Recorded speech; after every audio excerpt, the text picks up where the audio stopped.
Director, what's happening? You see, he's been listening to all the conversation. Yes, sir. Hey, you're deleting files. He has no space.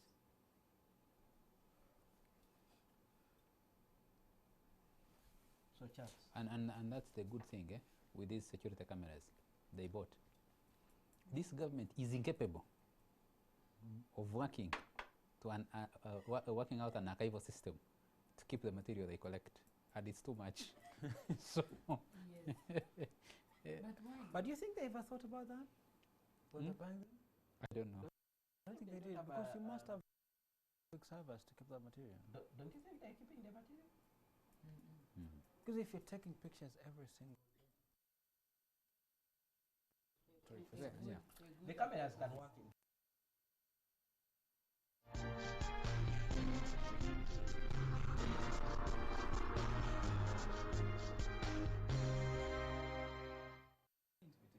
A very good evening and welcome this edition of the Fourth Estate. Charles Mongo Shampagi.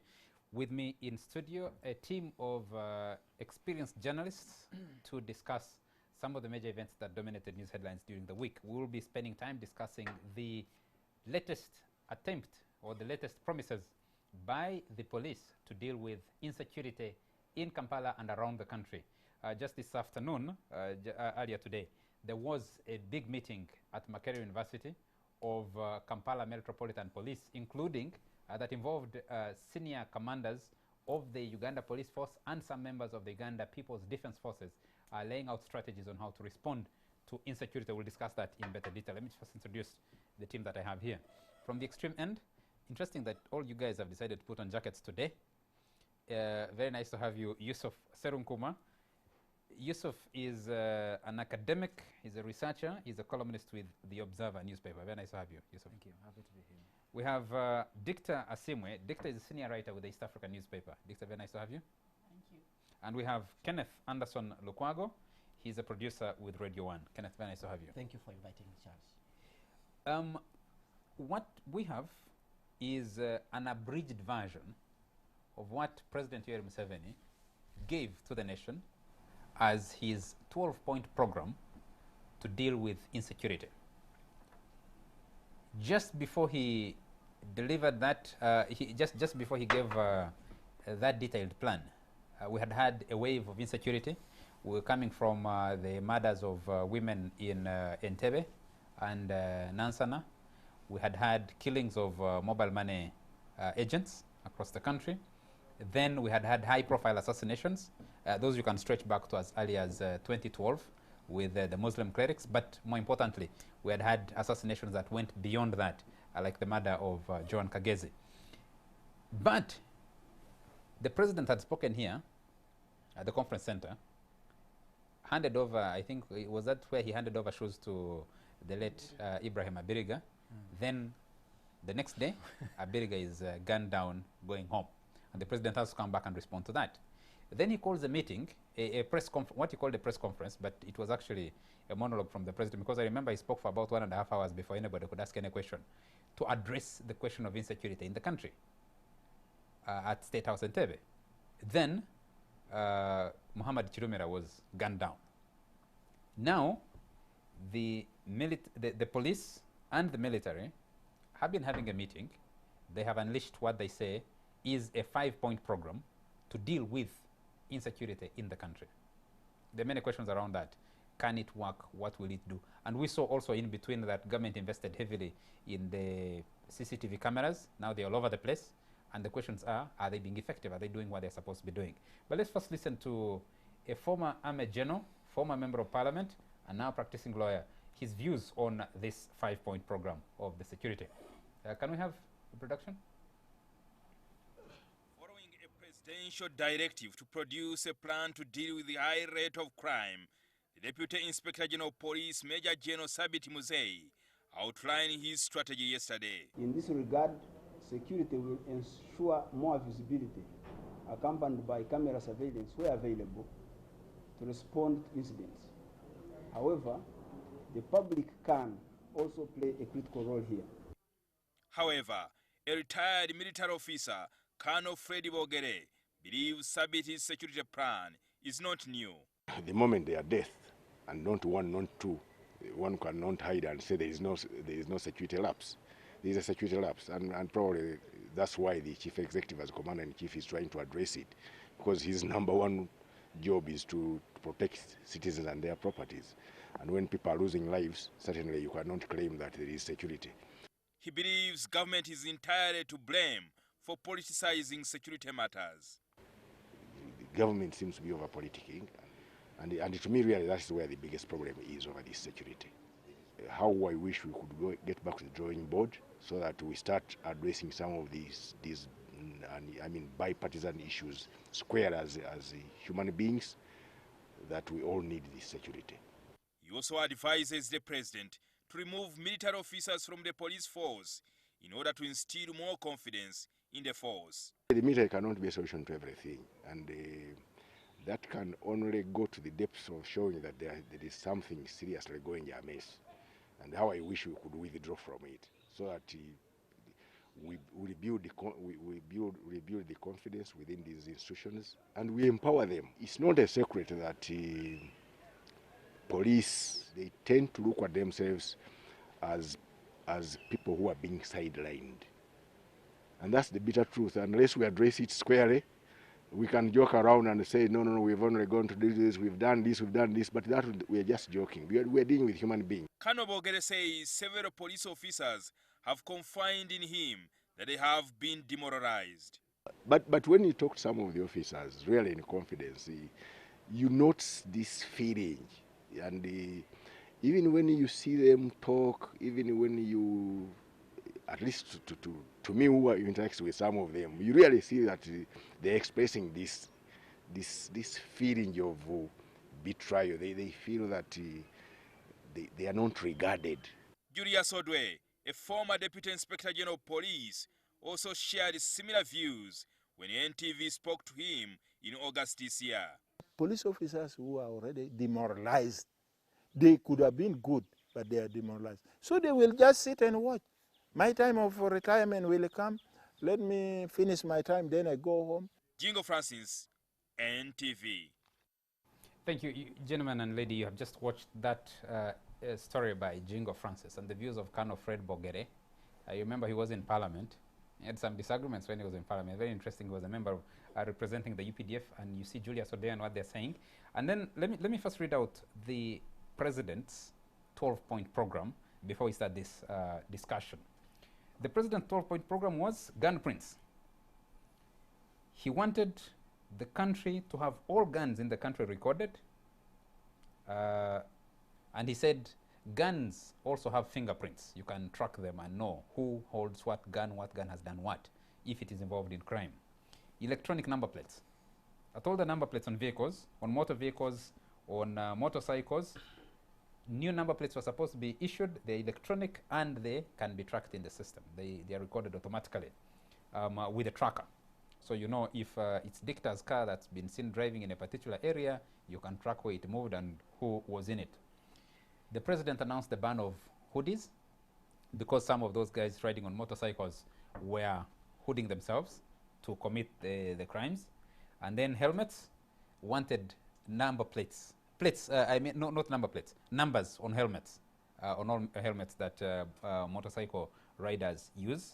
Then emphasized street cameras. You remember street cameras, these were supposed to be the non-human. The crime preventers under Kaihura were supposed to be the human CCTVs. Then there is the electronic version, which is street cameras. A forensic laboratory to help police in fast-tracking investigations. I don't know actually if we have a fingerprint data bank or how quickly we process fingerprints. And then the introduction of the flying squad, full restoration of the 99 number for the police so that you can call easily and get responses on time. Then we had use of social media. Yes, he said criminals were using social media to perpetuate crime, but this was linked to registration, to the registration of all phone numbers. the re-registration which the telecom companies were ordered to do, and they did. Then truck scanners, the force, and then recruitment of 24,000 LDUs, and improved coordination of the security services. Just want to start with you. These plans, will they see us get rid of insecurity, go back home and sleep and feel comfortable that you're safe where you are? Thank you, Charles. I want to start with sending my shout outs to Monitor for reminding us that security is a big thing. Throughout this week, I think we've been reading the criminal gangs stories from Monitor, I think, for the entire week. They've done 3 very good stories profiling these gangs and the ways in which they operate. I think that's been wonderful.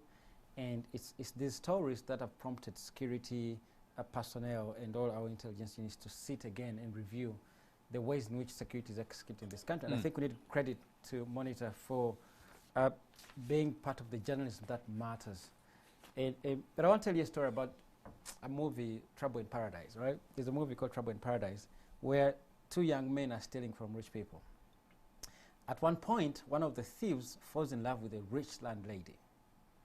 And when they fall in love, it was after a theft which was unsuccessful, and the landlady tries calling the police. But the police never came, and so they fall in love, and then they have an affair. Now, in the course of the affair, at one point, the lady tells the former thief about how their boss is stealing millions from their company. And the thief is like, why don't you call the police? And then he's like, no, it doesn't matter. You don't have to call the police. And the young man is like, look, when I first broke into your house to steal just your furniture, you called the police on me. But you tell me about a very criminal boss who is stealing millions from your company, and you can't call the police on him. So the paradox is very fascinating how when with lesser crimes, crimes for which police is called into intervene, but the big crimes are really left up on their own, like they continue to perpetuate themselves. And this wants to take me into the point that I want to make about the ways in which these systems operate. Now we have a system which is designed to be criminal. All right, if you read the Monitor stories, they detail how sophisticated and how elaborate the criminal gangs are in the way they coordinate. They send surveillance teams to go and see who is the potential target. If you look at our parliament, it's also a cartel of sorts, right? So you have, at the extreme end, we have criminals in parliament, criminals in the public service, most public service, who also are some sort of a cartel, really stealing from the poor. And then you have, on the other hand, a section of seemingly disorganized people who are also engaged in criminal activity. And we are focusing on this criminality. The point I want to make is this, that if a system, crime manifests as 2 levels. One is structure and one is latent. The measures you're saying put in place are measures to respond to latent crime. The way it is manifesting, a phone is stolen, a bag is grabbed, money is stolen. That's the latent manifestation of crime. But the bigger manifestation of crime is in the system. All right? There are so many guns in this community. The system has allowed guns to proliferate into the community. That's recipe for disaster. If you're speaking about tracking guns, there's so many guns in this country that are in the hands of everyone. So the system, which is meant to control the tools of violence, has failed in doing that mandate. There's so many guns in the hands of people. So you see that crime is going to continuously happen. It will be returning to this. If you move on, for example, the Monitor story was also very informative in talking about the police 2015-2020 strategic policing plan, which details over 30 challenges that hamper dealing with crime in the country. All right, and neither of those 30 that were mentioned in the police report are suggested. Are reflected. No, neither. For example, the police is very impoverished. They sleep like dogs. They are underpaid and they're malnourished. When you find them on the streets of Kampala, they look so terrible and hungry. How can they be dealing with criminals who are very sophisticated, very heavy weaponry? So some of the things that highlighted. I think you raised something very interesting, and Dick, I want to come to you. There are 2 levels of crime. One level of crime corresponds directly with the economic situation of a country. I think we have discussed it on this panel before with Angelo, who has a very good explanation of, a very good analysis of how economic hardships lead to increased crime. But that is at a petty level. What you see today is crime that even the police, I've been listening to Sabiti Muzei, I listened to the president, and I'm looking for that analysis of what exactly are we dealing with? Are we dealing with organized cartels that are funneling money, that they're stealing from people whom they know they have the money and taking it through a system? Or are we dealing with the petty crime of somebody who needs to buy commando, who needs to buy chapati, so they grab a handbag, get whatever they can get out of it. Unfortunately, in some of those cases, the victim of the theft might be killed in the process, like the Kataimba we had. You're dealing at two levels. Do you see the measures responding to those two levels? Do you see that appreciation, a breakdown that can make people understand and you say, if I'm in this area, then I am safe. If I keep myself from these areas, then I'll be... As someone who has, I've encountered crime, especially the robberies on different levels. My first real encounter with thieves was in 1996. Thieves broke into my father's house. I was fairly very young. And my estimation, they spent about 3 hours ransacking the house, beating my father, all sorts of things. The reason I introduce with that is that I am not so sure it's so much about lack of income, because then like the number of families that got robbed were, yes, they were the slightly well-to-do off, but they were few and far in between. Since then, we've moved to everyday crime, and it's not just Kataimba. People find you in your house, people break into the shops, people break into... It's now like so much a part of our lives. I'm not sure there are many Ugandans that sleep, and I'm sure that they wake up and still have the things that they had the day before.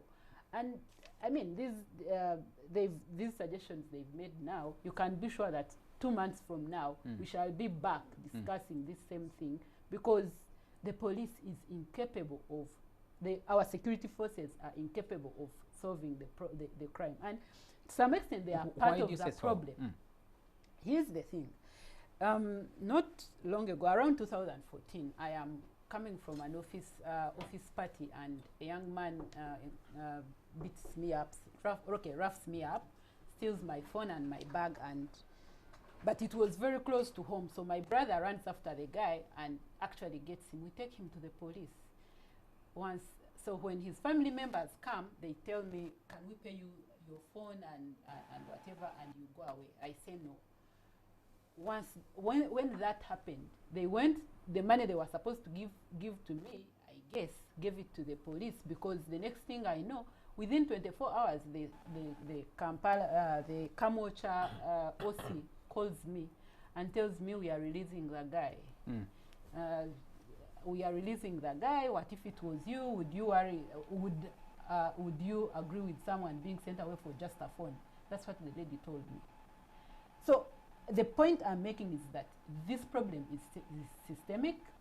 We have reached, as a country, we've reached a level where a thief will only be apprehended if you're very, very connected. Not rich, very, very connected. Otherwise, the thief will not be apprehended, because the police itself makes money out of that. Because once my phone was stolen, the OC was telling me, give me money, I track your phone. And I'm thinking, you have the thief has written a statement where they have admitted to stealing the phone, but you want to track the phone so that I can pay you. Since then, I've paid for tracking the phones, and nothing happens. Just the other day, Martha K, there is a comedian, Martha K, was talking about a thief who stole her phone and then started calling her to blackmail her for because she had nudes in that phone. So a thief who is that confident that you can steal from me and then call me and say, if you do not give me the money I need, I will stress you so much you might even kill yourself.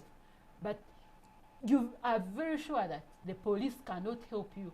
So young women whose phones are stolen and they have things like that in their phone start looking for money to start paying off thieves so that they don't release their nudes into the public, because we know you're on your own. And so these suggestions that the police has made, they made them over and over and over again, and we know that nothing will happen. So you're talking about somebody stealing your phone and being able to find them. I just had a horrible story yesterday, a chilling story. A young man has one of these nice new expensive iPhones. A thief grabs it from him, but because it has an inbuilt tracking system, he goes to a friend's computer and is able to locate where his phone was. So he tells his friend and says, I have located the people who have my phone, they're around this area, but I think in the heat of the moment, emotionally, he goes to where he had located his phone. He lands into a den, and the thing they're thinking about is beat him up, and they beat him up for dead, dumped him somewhere. He was discovered, I think 2 days later, in a river. I mean, somewhere on the shores of Lake Victoria, somewhere in Entebbe, because he was able to locate where his phone was. And he decided to go after them. Now, they tell you if you're moving in Kampala and someone is snatching off, he either grabs a phone from you, you're in traffic, Don't run after or plucks off an indicator, just chill. Yeah. Stay where you are, whether it's during the day or at night or anywhere. Just stay in the car and move on and try to sort yourself out. The other part is, if you go and talk to the local council chief of that very area, he'll take you to where the owners But that's the interesting, the interesting bit No, for not me. just the local because council, even the police. many years Even the ago, police when know, Yes. because it's a system of It's a, thieves. yeah, it's a system. there of was a thieves. time when police was able to track, no, security, and I'm being deliberate about this, when security, especially the other units of security, were able to know these gangs operate in this area, so Yusuf Serenkuma loses a phone, they're able to say, where might it be? Call that area and say, guys, do you have that phone? Please return it. And they could return it. When people steal cars, they are able to say, no, that car is around Ndeba Chibuye area. That one is around Chiraka area. The other one is around this area. It has crossed through Arua, or it has crossed through Boera border Mpondwe, post, or Mpondwe. south, or Mpondwe. They know, there was a time when the security was able to know that, and as a journalist interacting with them, they would tell you, they say, no, this one is around this area. This one hasn't crossed, this one has moved in one, two ways. Now, Kenneth, President Yoweri Museveni has prided himself on being the security guru. He keeps saying that. He says on that one, he has the experience, he has the know-how to deal with insecurity. From the time he's been announcing, I'll deal with this insecurity, I'll deal with this insecurity, fruits of his knowledge. up to now, it doesn't seem to answer. But you're going into a critical year. Elections are roughly about 15 months away from now. We're going into a full-fledged election year. And you haven't had a definition, a clear explanation from the security agencies that tells you this is what we think are the major forms of, causing this insecurity. We know exactly. If this person has been killed, they have been killed because of reasons A, B, C, D, and we can track it backwards like this to profile the different forms of insecurity. We are now discussing them generally. Do you think the president can now jump again and say security, knight in shining armor, he can deal with this insecurity in the country? I don't think he can, and that's why, and I think this is explained probably by the number of times he has had to come out to try and explain what needs to be done and the measures that are being taken and so forth. It shows that somewhere, somehow, things are not okay, and he knows it. But this is also clearly reflected in the security plan that the police issued, because if you look at the steps or the points that are in this plan, linkage with the one of Sabiti, the one Sabiti. For instance, linkage with the public and the effective communication with the public, quick response, effective investigations and prosecutions, profiling of and pursuing of repeat offenders. I mean, if the Ugandan police has not been doing this already, then they are not worth of the police, because these are everyday things that the police are supposed to do. You're supposed to know repeat offenders. You're supposed to have a good communication linkage with the public, because even the motto of the police somewhere actually does suggest that for the police to be effective, it must have the cooperation of the Wananchi. But unfortunately, there is lack of trust in the police, and I'm actually thinking even this particular point is going to collapse because the people do not trust the police. For instance, the story we just shared of the young man who had to go on his own to find his phone. He could have probably thought about the police, but said, I can't rely It on will be this waste of police. time. So We could have had I Victor's shouldn't- experience. I shouldn't go there. Quick response. We know police will be quick to respond when there is a political matter, but on issues of crime, they wouldn't. The case of Nagirinya is an example. When the father went moving around the different police stations to actually get assistance on an issue that they had actually singled out because the cameras had actually picked the supposed assailants. You saw how the police were dilly-dallying, and the police will be quick to tell you even if you make a phone call, and I'm seeing they have introduced also a WhatsApp number. It has been very strange with the 99. You call the police, they tell you we don't have fuel. Can you provide fuel? So you clearly see that it's going to be a very difficult situation for the police. And I think the security situation and the responses that are being put forward are not actually being designed after an evaluation of the would-be causes of this crime. For instance, they are talking about urban crime. One of the key characteristics of the crime situation in Kampala, from my perspective, I think, one, we have had this rapid rural to urban migration. So many people are coming to urban centers. They are coming to urban centers where there is less accommodation, so they end up in slums. There are no jobs, so they have to find a way of surviving. And most of these people have decided to start grabbing from the ones that they think are better off.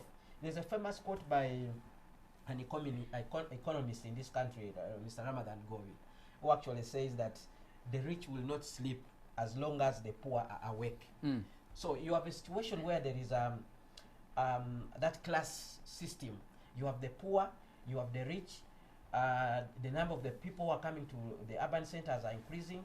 The creation of the jobs are not there. So you are most likely to have this kind of situation. So if you are arranging a security response, how do you deal with that situation? Thank you. We need One to take of a the break. solutions is actually to deal with the issue of unemployment in this country. We need to take a break, but I want us to come back to this a little bit after the break, because there is that urban, there is that, yes, lack of money, there is unemployment, where it creates hitmen for hire. For somebody that actually is not poor, scares me more than a petty thief who's grabbing things because they can't survive. And the security plans for those two wouldn't be the same. Yeah. These plans don't seem to be addressing organized crime that is linked to individuals who are holding in a lot of money, where you started from, but actually those who are using crude methods to extract those resources from other people. Either somebody has been hired to eliminate somebody for political, economic, whatever rivalry. But those are born of petty crime. It all goes back to the person who is actually being bought to eliminate. For instance, in this case, it might be somebody who is using a gun that is registered to a government security agency. Because this person is being poorly paid, they have to make ends meet, so they are able to do a side job, which includes you're introducing something interesting, because I think it's more than 20 years ago when President Museveni appointed Justice Julie Sebutinde to investigate crime linked to the police. Let's take a break.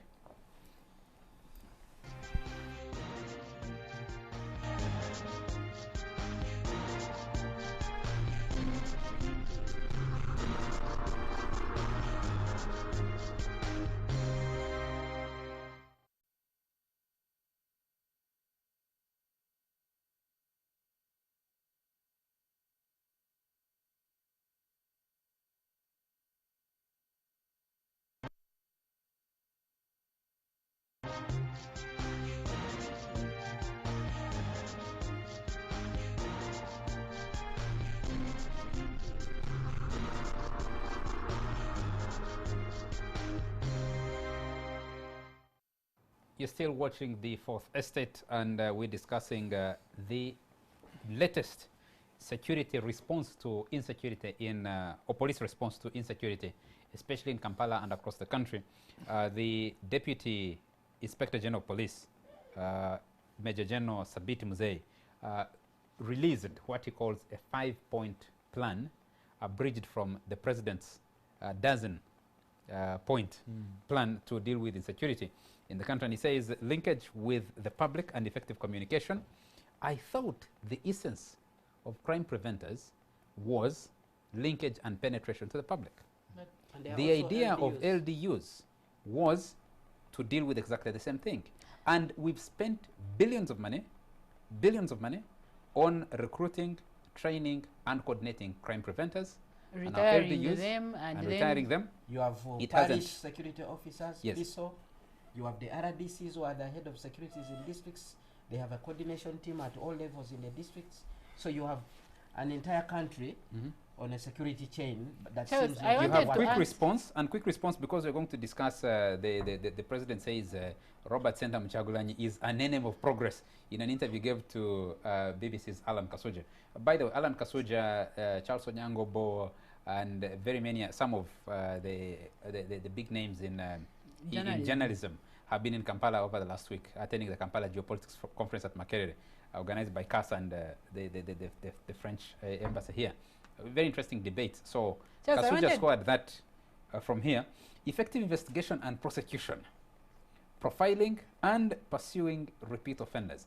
Yes, Charles, Victor. I wanted to answer a question you asked Kenneth about the president coming to elections and can he solve the insecurity. Mm. I'd like to Can say he sell himself as no, guy because who can it fix. doesn't matter. He's like it's no longer a thing. If you have, first of all, you have a population that has not really suffered the insecurity, the kind that the president was talking about. Mm. So the population does not, they attach themselves to this kind of crime, not the insecurity of soldiers have come to your house and robbed you or taken iron sheets off your house. That's one. But two, I'm not sure that he's even interested in solving this problem, because if he did, most likely the system would crumble. How do you mean? Here's why. You have a police force that does not is not functioning based on merit.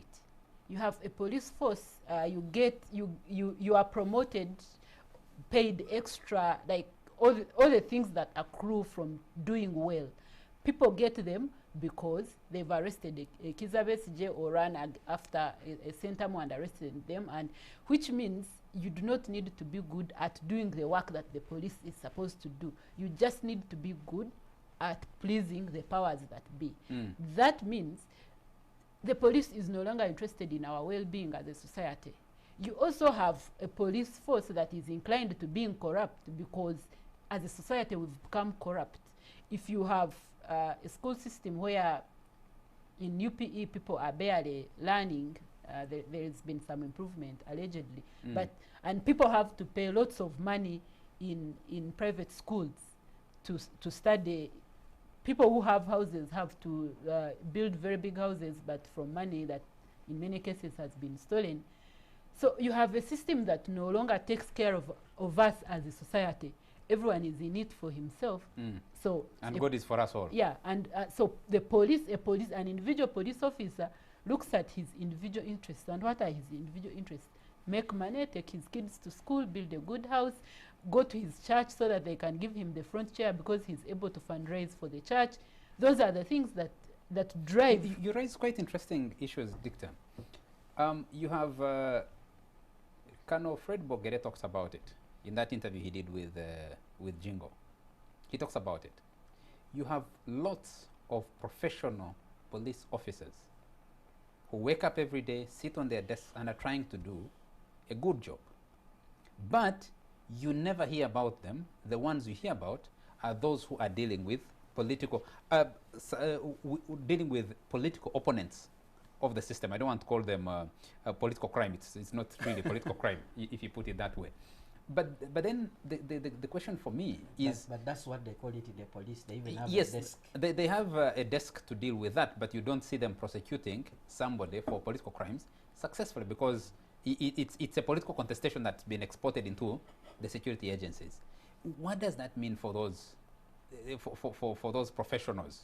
Yeah, but Charles, are you sure there are many professionals in and Yes, I because am. because okay, so at an individual level, the average person, what are the odds that you will forget you and me who have been seen on TV and therefore will get special treatment? What are the odds that an average person on the street will go to the police and encounter that the police officer you're talking about? I'm looking because here's my experience before I appeared on TV. not long ago, again, my phone was stolen. When it was stolen, the person who stole it also stole airtime worth 100,000 from that phone, which means there was a phone to which I could link the stolen phone.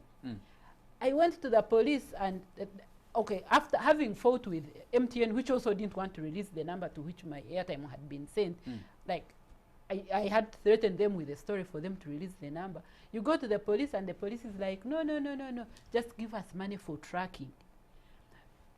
And that happens to everyday people. I'll tell you a story of a woman. I was talking to a woman in Kamocha Market selling matoke. She was saying she piles saucepans in front of her door so that in case a thief is coming out, the saucepans can make noise and wake her up. Those are the everyday people. That's how everyday people interact with police. So how easy is it? And I don't mean because the police officers that you're talking about, the ones we see on TV at Chila Road, at the main police stations, Jinja Road, whatever, the big police stations. But even the small stations, the ones they were talking, that Kaihura liked to talk about, the ones that were put in place to create visibility, the small unipods. It's very hard for you to find a police officer who is interested in arresting crime. So when you say that they are professionals, how many are they? No, How easy is it what to I'm find saying is, people? I know there are many professional policemen. Kenneth, if you could just hold it. I needed Yusuf to come in here. The mix of police and other security agencies starts around shortly after the 2001 elections with the appointment of General Katumba Wamala to head the police. Yeah, true. Then when he gets out in 2005, Kale Kaihura takes over, and then you see what we were told, or what we know to be a very, very prominent role of other security agencies into police work, and the receding of the people I'm talking about, professional policemen. You just seen the former deputy police, the former deputy IGP, Julius Odwe, speaking. And there are very many other professional policemen who lost ground then. Then now you have, when Kaihura gets out, Martins Okoth Ochola takes over at the top, but the discussion was effectively the go-to person is Sabit Muzei, who is from manning the show now. The military. Now, the meeting that happened today, the two people at the center of it are actually not police officers. Yeah, true. They're military officers. I think you've skipped. There are other soldiers who were added in. No, I'm looking at recently. I'm looking at the top, the topmost. Yes, there were three other at the level of commissioners. Yes, who were added in the police, and there were soldiers. The people headlining the discussion in Makerere to find solutions to insecurity in Kampala are not your police men and women. They are military officers. One of them is very interesting. Elwelu. Is it Brigadier General? Lieutenant General Elwelu. Elwelu gains prominence for his role in the Kasese massacre. Then you see him preaching the other day at a church, that video that's been making rounds. Well, he gets promoted, and then you see him preaching at a church, warning people power. Now he is in Makerere laying strategy on how to deal with crime in Kampala. Yeah, exactly.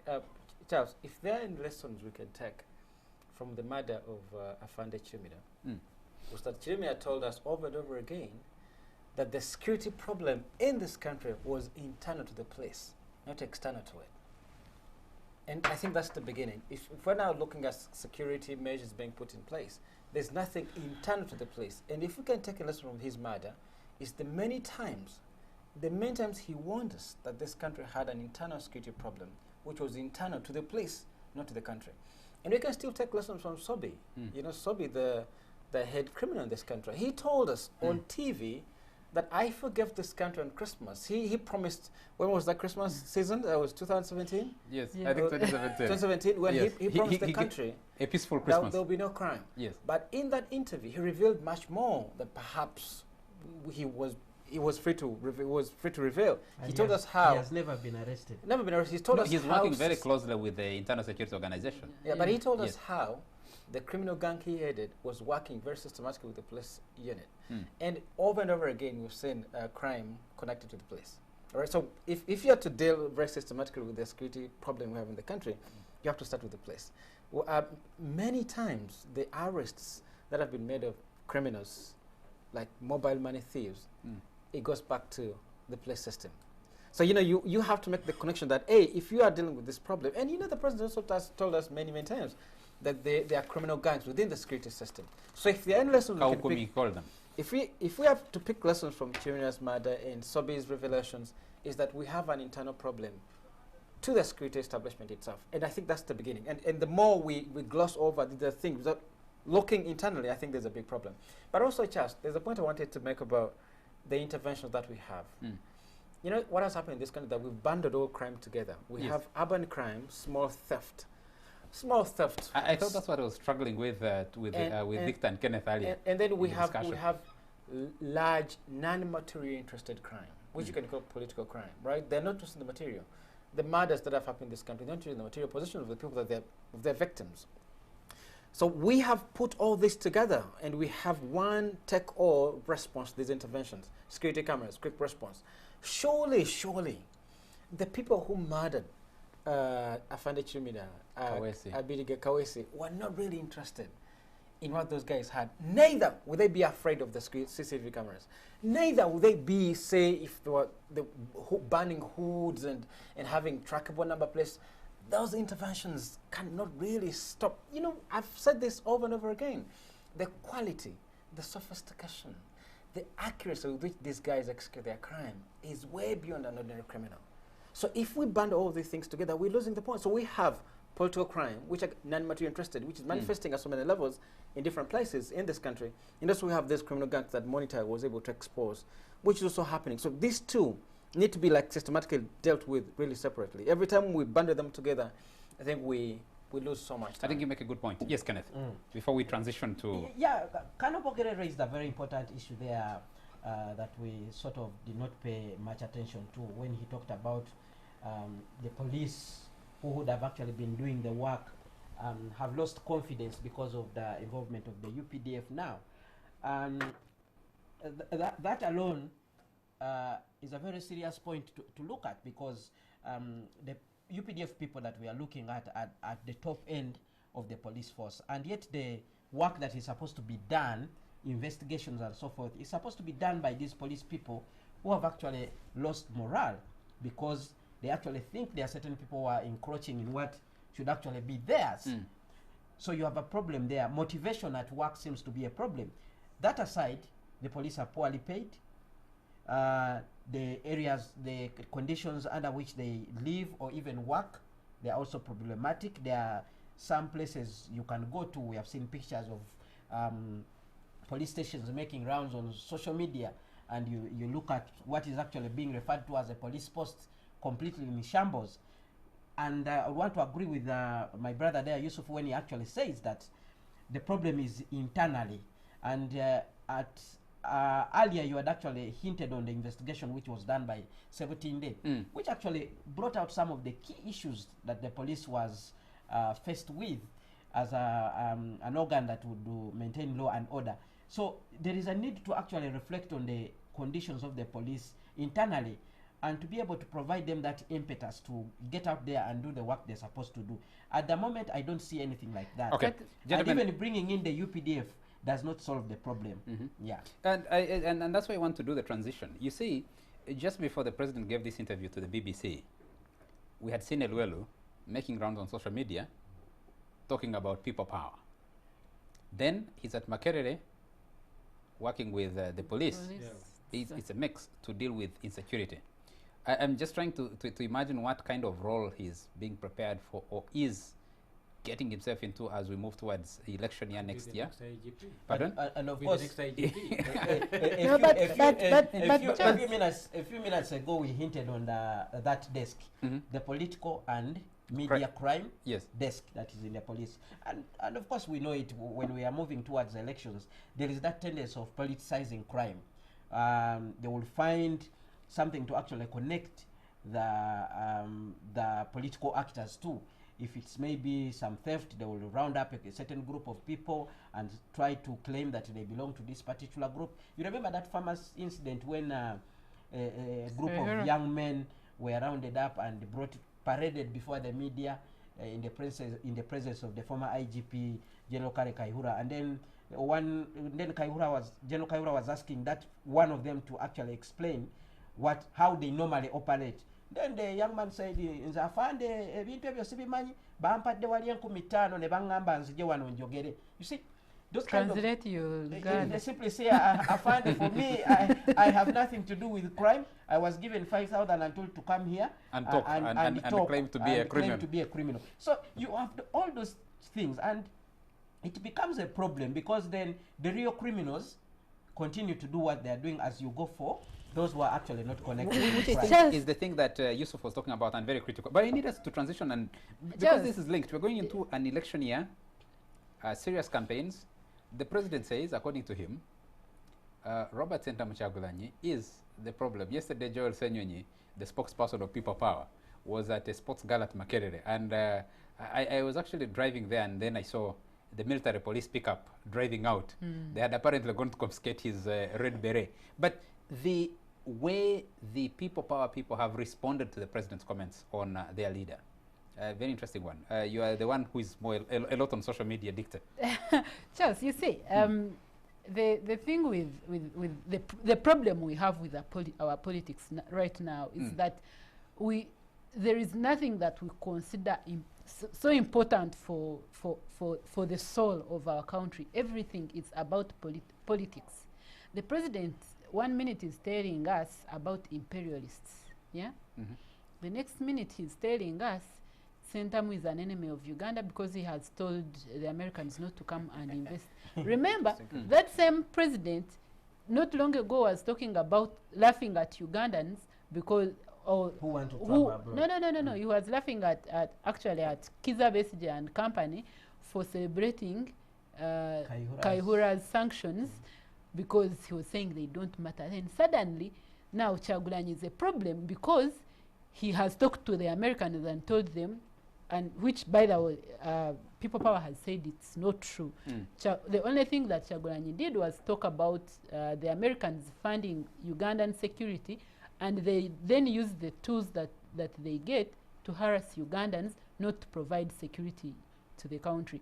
So it's very interesting that the president can shamelessly stand up and say that less than a month after he complained about it, because he should be able to ignore Sentamu's comments while he's in the US if it's true that he cares. Isn't that what we have gone through, Yusuf, all the time? Because whether it was Kizza Besigye, the stories you hear, especially as you move towards an election or an opponent to the president and to the system emerges, they say, no, those are promoting a foreign agenda. They're Western funded. The accusations against the media is propagating a foreign agenda all the time. But then we're speaking out of the two sides of our mouth as a country. Yes, one moment you're bashing and then you're saying, we're not getting money because this guy is going and complaining and damaging us before the people should give us money. I mean, we're 57 years old, for goodness sake. We're 119 years old as a country, as a nation. Or they'll talk about FDIs, that you need FDIs to grow. But that's an entirely different issue. I really would be happy if Bobi Wine really embraced the label, the enemy of the people. All right? Whoever read the text, the enemy of the people, was actually the friend of the people in this context. And that means you have to really embrace it and do things as an enemy of the state. This is how states operate. So you have lawyers and businessmen in government. All right? Whoever disagrees with them is the enemy. So I think the president, I don't know if he really meant it or he knew the actual implications of a statement like that. Every time capital and lawyers and merchants and other former rebels are stealing from the people, they tend to profile those against them as the enemy. Outside South Africa, Nelson Mandela was the enemy of the people. All right? Even Museveni himself, when he was fighting Mr. Obote, he was the enemy of the people. And that's how Obote really described him many, many times in all those terms. So I prefer that Bobi Wine embraces this role as a public enemy, fighting the thieves and lawyers and merchants stealing from his compatriots. That's the label that all anti-state, anti-authoritarians, anti-colonialism were labeled. The colonial governments called most of the anti-colonial fighters as enemies of the people. All right? So, it's a label that I think is favorable for him, that now he's been labeled by the president. He should embrace it and start doing things. And, the other thing that should put in context is that I think the president is trying to like really magnify the Bobby Wine as a contender, because the more Bobby Wine feels empowered to stand an election against Mr. Museveni, the better for Museveni, right? Because you know you're going to go through an election and you can easily defeat. But if the idea of enemy means working outside the structures of democracy, all right, say other legally acceptable means of challenging a regime, the labor should be embraced. And what do you do in that context? You start mobilizing. I've argued over and over again that the challenge with the opposition politicians in this country is that they do the everyday opposition. They do the easy things that an opposition can do. And if you're living under a regime that you, by your own definition, call an authoritarian regime, you have to do things that are not common sense. Yeah. You do common sense things like organize a public rally, organize a music concert. Those are the commonplace things. And an authoritarian regime will actually come and stop them. They need to step outside all these technocracies and do serious things that really qualify them as enemies. And the internet has given that opportunity, because if you're Bobby Wine, you don't really need to go and sing. You just need a few channels, mobilize your supporters, go on YouTube, and you'll make the money you need for you. I mean, because what the president implies in his statement is that they are also trying to cripple Bobby Wine financially. But that's something that you can go against, and very, very easily, because the internet has afforded us that opportunity. You can sort of exist outside of the structured state that we experience now, whether it's through blockchain technology, whether it's through making money on internet platforms, seeing as Bobby Wine is an artist and singer and therefore can get money from outside of here. These are things that are doable. You can mobilize people, whether it's outside Uganda or within Uganda, to help you have the resources you need for you to fight. So it's not been easy previously. Kizza Besigye tried it. Yeah, but Mugisha Muntu has tried it. But Charles, Charles, that's the point I'm making. That's the assignment. It's not easy. It's not easy, but two, take advantage of technology. I just told you, think about cryptocurrency. And then the government has no control over cryptocurrency, and then you can you actually have money to do the things you want to do. Charles, unlike Dicta, I'm not going to suggest anything that they can do. I just want like spell out this space that there's so much they can do that is outside what the state can clamp down on. Like the problem is that they're doing the basic things. You're doing what common sense allows you to do. What is already profiled in the opposition guidebook, that's all you're doing. There is much more. And like what? And dictators. Now that's the challenge of the. I'm not going to suggest the thing. There's much more. They need to sit down and think through the things. We know, and I think the backlash that Dick and I are going to get is that we are like, what are they called? Armchair revolutionaries who keep being critical of all you those. seated in an air-conditioned studio and discussing And these things. That's the thing is, for years, the things that the opposition in Uganda does are the things that for years dictators have done, dry run on. I mean, yes, Martin Luther King could protest and get listened to, but since then China has crushed different demonstrations and so on and so forth. So governments know how to crush the kind of things that they are doing now. So why is it that the opposition is not coming out let me give Kenneth 30 seconds to talk about this, the president's comments and the Bobby Charles, and the my people power colleagues response. have actually said a lot about it. Yes. And clearly, I also want to agree with them. This is not new for the president to come out and say that Bobby Wine is the enemy of the people, and many political leaders have been labeled the same way. And what Bobby Wine is accused of actually doing, if he actually did it, because actually I saw a lot of talk about issues to involve the Ugandan economy and the what were actually being said by the lawyer. What is his name? The lawyer, the Adam, is he called Adams? Amsterdam. Amsterdam, the Bobby Wine's the so-called Bobby Wine lawyer.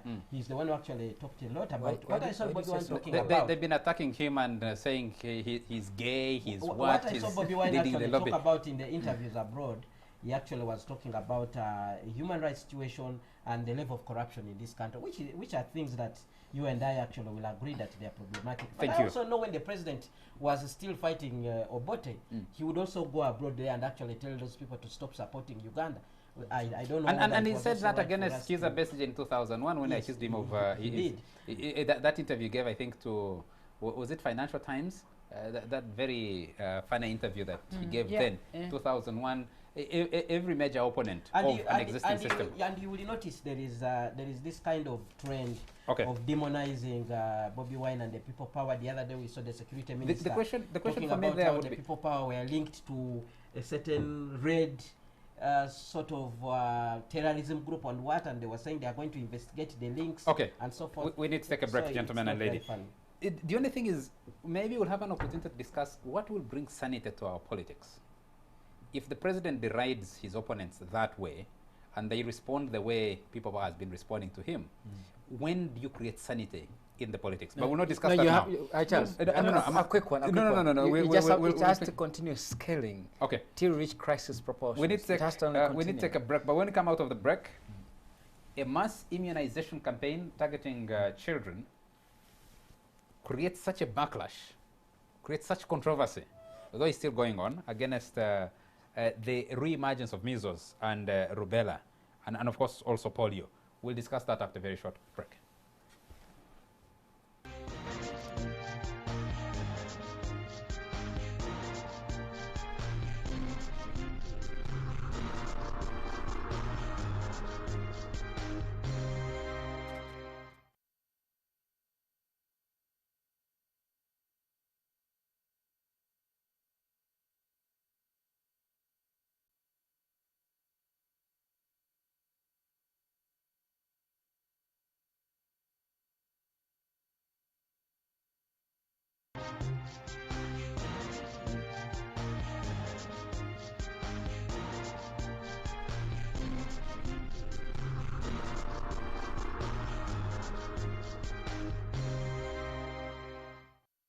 Welcome back to this last segment of the Fourth Estate. And during the break, we're discussing a little bit about why our president always prefers to give interviews to foreign media houses, disrespects and doesn't give interviews here.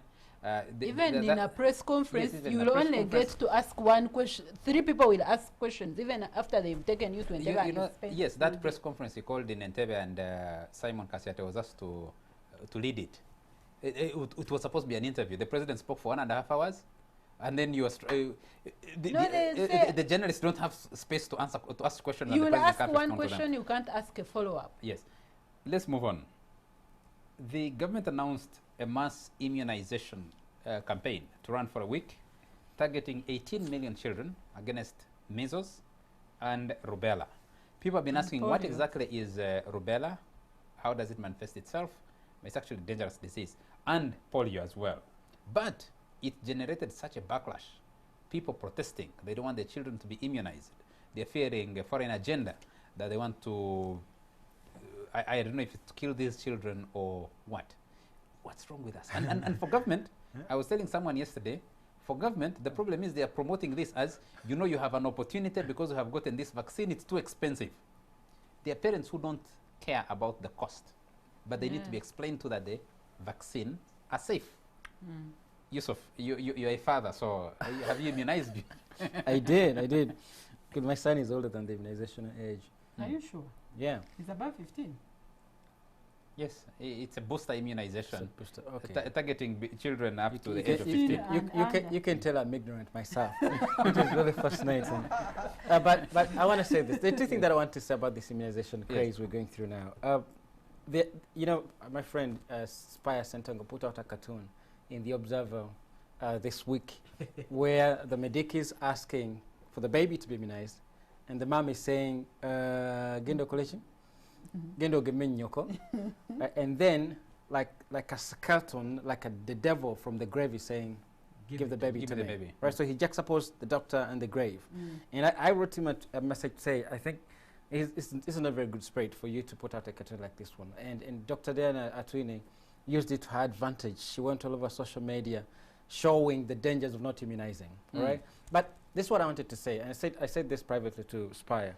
There are real fears in this country about vaccination, like serious fears. And we've gone through reasons of the serious fears. You know, the hepatitis B vaccine that came out recently, it came out it was fake or expired, No, right? it wasn't. But that's the story. It doesn't have to be exactly that's the true. rumor of social media. Exactly. No, No, no, no, no, no. Child, New rumor. Vision did that The story. story. The Ministry of But- Health itself. Can No, I no, no. finish this, Yes, guys? yes. To the point that even men held a press conference saying they can't perform in bed anymore. You didn't see that story. It was Cardi Monitor. Yeah, but it There was a was press conference.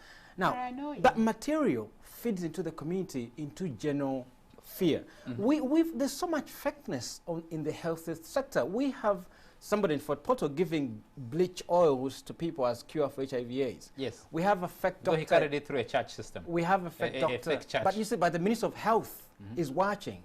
We have the same thing happening in Jinja. We have Rene Batch curing malnutrition, all right? We have the nodding disease in northern Uganda. It's been connected to a health crisis, right? So we have all things that have been happening. They feed into the general psyche of the society. The society becomes really anxious about the things. These are genuine fears that you don't need to push people into taking their kids to be immunized. You have to respond to these fears very, very meticulously. Because you can see this, they've accumulated over a period. They need like serious response from the government that like allay people's fears. The second thing I want to say, which I find really fascinating, I'm going to tell you a story about the sale of condoms in Congo, in the forest of Congo. There's a story, an anthropologist ran the story, where she found out that condoms were being sold in Congo as protection against HIV/AIDS, as protection against death, all right? And when the anthropologist went on the ground, she realized when somebody wants to make love, they're not afraid of death. The thought pattern somebody's head wants to make love is not the fear of death. It's about pleasure. You want to entertain yourself. So he told the companies making condoms that the marketing strategy is poor. If you're selling condoms, sell them as enhancers of pleasure, Not as... not as life protection. Yes. So condoms nowadays, as you know, in revolution the sale of condoms, they're sold as smooth all the way, lubricated for maximum pleasure. So there was a shift Flavored. in the ways in which condoms are sold. Yes. Now the problem in this country, we think that many people are afraid of their kids dying. So the vaccination is being marketed as safety for their kids. And I think somebody has to think through, when parents are immunizing their kids, what exactly do they think through? What do they think about? Maybe the idea that you're saving your kids from dying doesn't really work. I think there needs to be a shift in the ways in which we're marketing Okay. vaccines Dictor. to So to parents. I do not want to negate the issue of people not trusting this government, but let me also say that whether it's the European Union or the US or like there has been a growing anti-vaccine, should I say, growing anti-vaccine groups across the world, and that by the way explains why we've been having, and again it's the world over, we've been having outbreaks, measles and rubella outbreaks. So one There's a of resurgence of some of those immunizable yes, diseases in yeah, the United because States itself in the and across Europe. and across Europe, because parents increasingly think vaccines cause autism, which is insane to say the least. Now, in the case of Uganda, I've seen first of all, let's establish the facts. This is not the first time this thing is happening. Every year, Uganda conducts a booster vaccine campaign in April and in October. The only difference this time around is that rubella has been added on, because it was kick polio. I think Kick you've seen, polio out of Uganda. yeah, I think you've seen that campaign. So this time, No, the kick polio out of Uganda started many years ago, yes, and funded by the and Rotary it's been International. ongoing. Yes. Since every year we have April and October as vaccination months in Uganda. The only difference now is that they've introduced a rubella vaccine. So it's a combination. It's MMR, which is measles, mumps, and rubella. And the reason for that is because of those outbreaks that we've been talking about. And this MMR vaccine was introduced in 2016. That's when it became mainstream, but it's for coming to Uganda for the first time. So rubella is a measles of sorts. Its other name is German measles. Yes. It's very bad in the sense that it mostly affects unborn babies, creates heart defects, creates blindness, creates people children are born deaf. And because a child who is not less than 9 months cannot get a rubella vaccine, cannot get a measles vaccine in general, it means pregnant mothers who normally also have very low immunity are the most likely to be affected, because they will pick, someone was telling a story the other day of a mother who went to hospital for antenatal and found a child who had rubella, and then she picked the measles, and it affected the unborn. she had a child who was both deaf and blind. So some of these things parents have to think about, and it's very sad that we've seen a lot of parents who should be educated acting the way they've been acting.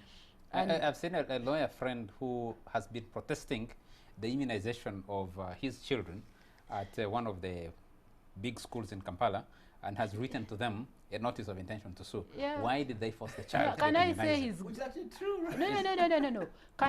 I'd really, if I was a government official, I'd just wait and see if he sues, and then so that he loses that case, because you see, people have been arguing for consent. With vaccination, consent is not an issue. Okay, Kenneth, I need you to come in here. For a country like Uganda to be debating science, medicine, and vaccination like the first time the colonialists arrived here to immunize people, 57 years after independence, 119 after we were formed as a country, after the 1900 agreement. Really?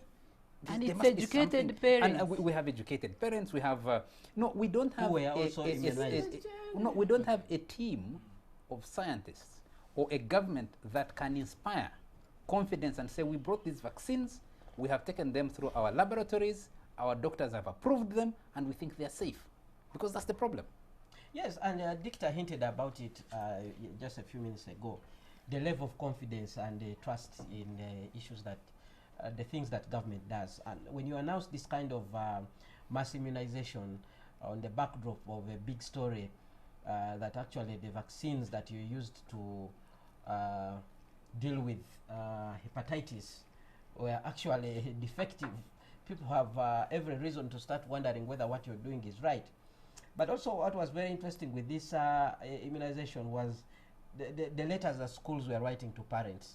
For instance, from the school of my children, I received a letter in which they were asking me to actually consent. So I asked myself, because I knew very well there's an immunization act that actually presupposes that children belong to the state, and therefore if there is something like that, a campaign like immunization, the state must take the lead. So the school was writing to me and asking if I agree that the kids should be immunized, I should write at the back of the letter and even provide a phone number.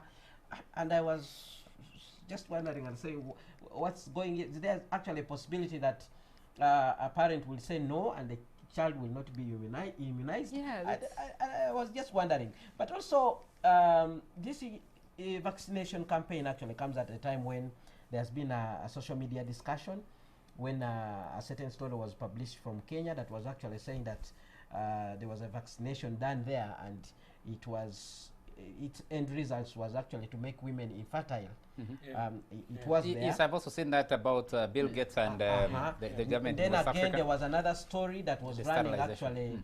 I think it was connected to the pharmaceuticals, where there was this gentleman, top level guy, was actually saying, as pharmaceuticals, we are not in the business of helping the sick. We are here to serve the interests of our board members and so forth. And it actually brings me to think about whether some of these diseases that actually keep on bringing and telling us about vaccinations are actually serious concern, because at the back of my mind, I'm also thinking, I'm actually thinking there is a researcher out there who came out with a vaccination against rubella, and the vaccine is around. But Kenneth, let me ask you. It becomes But you something guys, that is let me ask. available. The elite in this town, wait. hold it a moment, Dicta. The elite in this town, in this country, the ones protesting most against this vaccination of children, let somebody tell them that ARVs are available at a cheaper price, they will troop to receive them. Now, if you're not producing enough science, What do you mean? No, yes. HIV Are you positive? suggesting no, that many are, there are many who are. Okay. That's a fact, because we've been living with this pandemic for so many years. And people will troop to get those things they think will save them. we are producing solely to science. We have relegated the place of our scientists that they can't sit and tell us in confidence, or confidently rather, that we have tested these vaccines and they're safe. That's why I fault government to say Yes. we have labs that can be relied on, that can be Independently. trusted, to tell us that what they've been selling about this vaccine, that if you bring, if it came in on its own from the French, I think, who are manufacturing the vaccines, a dose will be 75,000 shillings. I think that's too expensive for the 18 million children that are being targeted. And they're saying, you know, because we are getting this kind of assistance. Yeah. It's this over-reliance, what you're talking Yeah, about. yeah. And That, also one saying- side you're saying, we don't need these Yes. imperialists. On the other side, On you're the saying, other side, need them. because you know, all our vaccination is foreign funded. yes. All of it, we only fund the nurses who do the injections, and we pay the salaries and whatever. 85% of our Ministry of Health Of health and our budget healthcare response is is foreign is funded. foreign funded. But So, yes. but now I wanted to deal with some of the things that Kenneth has raised, and some of them you have to remember. For example, in Kenya, where I think it was HIV positive women who were being sterilized, it was NGOs. So it's an issue of governance, yes, but you also have to remember that sometimes it's not necessarily the government that has done wrong. They've failed to govern, but they've not done. They are not the ones who have done wrong. Secondly, the story of hepatitis. Let's first deal with that one. And I'm sorry. Let me apologize in advance for my colleagues at New Vision. That story was fake. Here's what happened. Hepatitis B vaccine was stolen from a government hospital, taken to private hospitals. I'm not sure it's good to name which ones. They changed the labels to cover up the theft. And then when the story was published, and with the New Vision, with the help of NDA, said the vaccine was fake. The only thing that happened was that they tampered with the labeling. The labeling, yes. Of the outside of the bottle of the vaccine. That vaccine was not fake. Now, let me also go to There was another story yesterday, the lead story, about a fake vaccine in 7 districts. Did you read that? Saturday Vision. No. I think I missed it. Okay. So anyway, sometimes some of these things, it's journalism gone bad, because if you see a story where they are saying they've tampered with the packaging of the bottle, don't go with the cover that they are giving fake vaccine. It's not right. Like there is no way, because that's the problem. We failed to do investigative journalism, and we are now covering it up by sensationalizing things that should be pretty obvious. I can say Victor, Yusuf there is. Victor. It's a package of things that come together and conspire against the Minister of Health. It's a package. You can't treat a single story in isolation. The point I made earlier, which I'm going to reiterate, is that there's been an exponential increase in fakery around the health ministry. All right, whether it be the fake drugs that are sold in private pharmacies across the country, the accumulation of the things generally into the psyche that they create anxiety in the community. That when you think about taking your kids to immunization, because no ordinary person is going to check the veracity of the story around hepatitis B. As soon as it came out, it was fake. The other details that are going to come, that maybe alteration of the labeling is the problem, those will not matter. As long as the idea of fakeness came out in the general populace, they'll be like, okay, there's fake vaccine on the market. The stories. But Yusuf, I think Victor does the distinction. When medicines are stolen from a government facility and put on the market, and the label is tampered with, it's not the fakeness of the medicine. Yeah, it and you does. see, I want to agree on that. What I see lacking here is that the Ministry of Health and the NDA and the National Medical Stores failed on one fundamental thing, to put out a believable statement and say, this is what happened, because it goes back to how you investigate the theft of those vaccines from government facilities and ending up in private facilities. But you send a very wrong message to say a vaccine is safe, you get people panicking, thinking they got a wrong Exactly. vaccine. The point I'm trying to make. is that the ordinary person is not interested in the details. Mhm. Now, the details is the job of the Ministry of Health to make sure the details are really out there. Yeah, but we need to first let us agree with Yes. the anxiety in the community against yes, vaccination. but you see, And we need to find solutions. What explains this anxiety? And it's better for the ministry to put a finger at the cause of this anxiety. Otherwise, if you're cobbling and harassing and make sure there's even a penalty for not taking your kids to be vaccinated, without responding to their genuine fears, genuine. You know how many pharmacies are closed every single day across the country for having fake drugs? Yusuf, Who is in charge of the things? The ministry. Now, these things like Yusuf, go down to the Yusuf, community. I need Yusuf, Kenneth to come in before Dictor. Wait, Yes. wait. Yusuf, let's agree that we already on other issues agreed that this government has is incompetent. Yeah. Once we've settled that, let's deal with the issue of you having your wife pregnant, and she goes to hospital because some smart parent felt they were not explained to. They went to YouTube, picked all the conspiracy theories they could pick, and then they don't immunize their kid. Their kid picks rubella, and you, because you have a pregnant wife, she picks the rubella from the other child, and then you have a deaf and dumb child or a child who has a hole in the heart. You still and don't you're get my back point, and Dictor. no, I get the point. That we have to get real. We know our situation. Yeah? So if you are a parent who is able to go on YouTube and all these places, and because many parents actually went and dug these examples of fake whatever, if you are a parent who has that ability, also read other material that explains to you. You know, I saw something MMR. interesting on a WhatsApp group today. Someone picked a story that's been making rounds on social media about that Bill and Melinda Gates funded sterilized mosquitoes in one of these West African countries Yes. that forced an entire cabinet to resign, where the president forced an entire cabinet to resign, the prime minister and all his ministers to resign because of that, what they call a mosquito that was introduced into the country to sterilize women and men.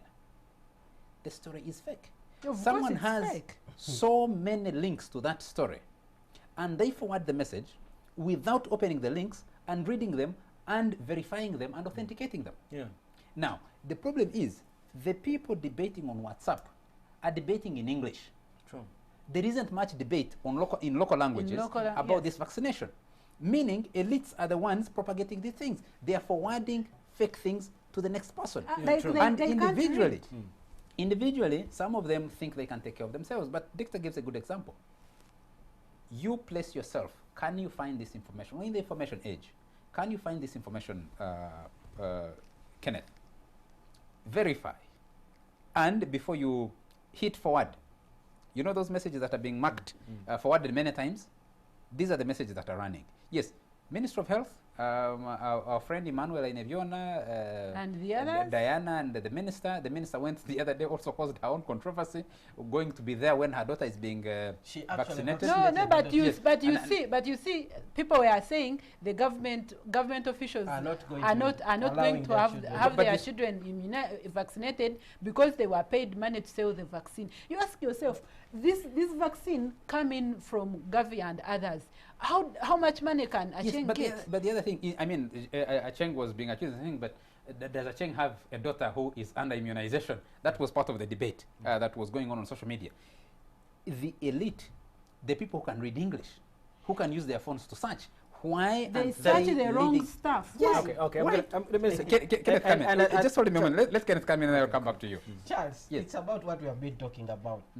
It's about the level of confidence some people have in what government is doing, and the lack of track record in doing everything successfully. You just hinted here about how the drugs actually got out of the government facility to go and end up in the hands of somebody else who was putting the wrong labels on them and then repackaging them and selling them off.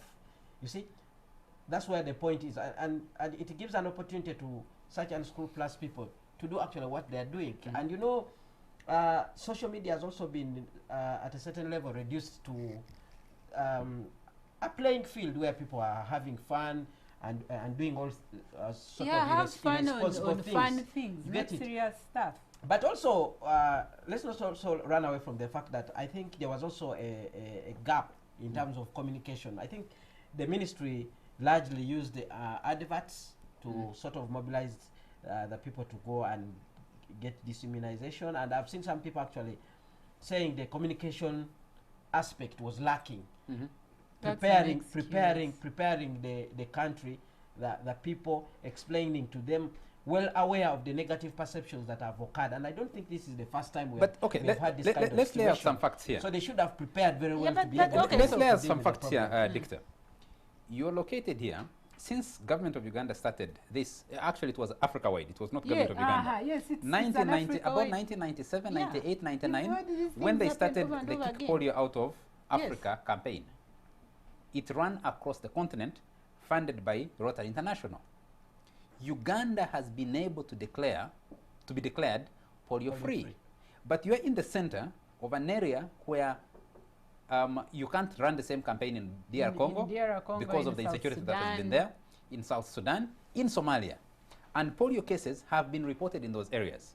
You have active immigration or active movement of people. They're coming back here and reintroducing polio. I think 2 years ago, 3 years ago, Yeah, there was a yes, polio yes, case yes. that was reported in this country. So you have to go back and re-immunize against Yes, polio. yes. Some of these diseases have re-emerged because of where the country is.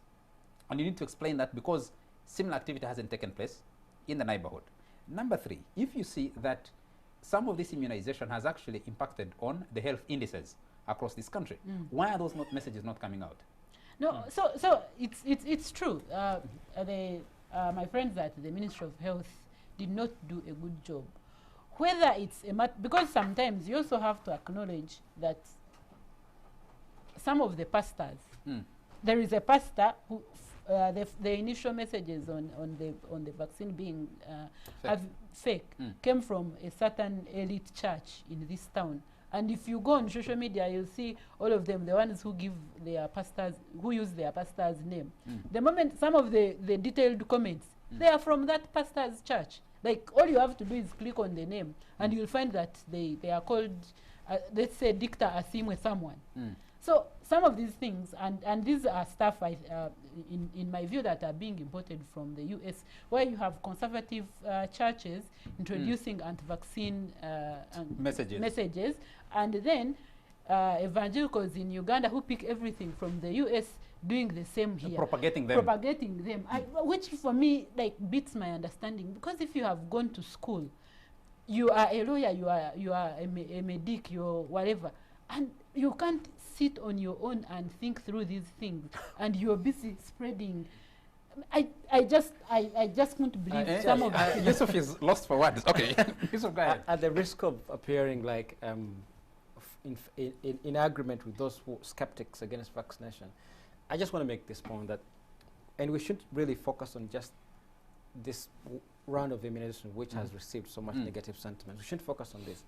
The idea of a state creating confidence among its populace is a thing that takes a period. It just doesn't happen. Among the other things that I've said is that we've entered into, there's so much fakeness going on in this country, especially in the area of health, all right? And health has to put its house in order. That the proliferation of the fakeness will even affect negatively otherwise good projects, all right? So the danger when you allow so much fakery to proliferate is that you'll risk hurting otherwise good projects. And by the way, the other weakness is every time we focus on a single story, there's a big problem. There are other stories that have happened that are not fake. Right, recently, The Guardian published today a story where the vaccination that happened under the apartheid regime in South Africa were actually giving young people HIV/AIDS. All right, so these stories are everywhere. Published by there's a documentary being premiering at the Sundance Film Festival, I think this week or the next. There are lots of stories of dangerous vaccines being given to people in this country and across. So the Ministry of Health in this country doesn't have to say, oh, they're being given elsewhere, why are we not doing the same? There are genuine fears in this country. And my point is this, other than blaming the would-be recipients of these vaccinations, we need to put the ministry to task to make sure they allay these fears. They have to have concrete interventions against this anxiety. I'm afraid, guys, our time is out. We need to, yes. It's a good thing you raise appetite. And we've already discussed the issue of how our government isn't functioning that way. So let's then, if you are educated, you are an educated parent, come together as a group of parents, invest in a civil society that can push and look out for your interests. Don't just say the Ministry of Health, because we know the Ministry of Health won't do it because they don't even have enough funds anyways. No, but they're the ones, no, they don't have fun, but they're the ones behind the Ministry but Drive. the thing is, They have work to do. yes, Charles. Yes, they it's have work to comprehensive. do, but we I- also I have want- to I understand. want, Yes, to agree, Kenneth. I want to agree with a position that Charles put here on the table much earlier. I think in this country we have what they call the Academy of Sciences, where people who know something or two about science belong in that particular group. But that's a government we- agency. yeah, it's a government agency. That's what I'm saying. In terms of promoting confidence in such matters, we should have a system that actually does some vetting, not only depending on a statement that the World Health Organization has approved this vaccination. We should have our local mechanism to be able to sort That's of why I'm saying evaluate civil and society. provide confidence. When people see somebody they trust speaking out, like the minister tried to go with a child for immunization, people will tend to have trust in what Thank is you. happening. Thank you very much. We need to get out of here. The thing, my parting shot from what you said, those fears are genuine. And it shows how our political leaders, especially, have promoted this political independence, idea of political independence, and zero progress anywhere else. This would be sorted if you have scientists who are producing these things. Yeah, Then the confidence levels would go up. So the fears might be genuine, but the elite who are propagating this fakery, for me, are the problem. I think me and Dicta agree on that. Our time is out. We need to get out of here. When they're we a come small back, part of the problem. I hope very soon we'll discuss this resurgence of potholes in Kampala that are coming up like nothing, and all over the place, and traffic jams. We'll discuss those maybe. There on is another also occasion. something very important: Yes. disaster management. We'll If you see the level of flooding that is happening in our city in Kampala and the surrounding areas, you will be shocked. Thank you. Why do you call it The disaster management? gentlemen, Why please do you call it let's disaster management? Why should we call it? let's not reopen the It's debate planning here. for the city. Thank you It's very not much, managing Yusuf disasters. Seron Kuma, Yeah. columnist with the I'm falling in Observer. line with the Thank you police. very much, Victor Simwe from the East African. Thank you very much, Kenneth Anderson Lekwango from Radio 1. And thank you very much to you all our viewers for joining us tonight and always. Thank you very much to the production crew that stay up late to deliver the show to you. From me, it's a good night and have a splendid week ahead.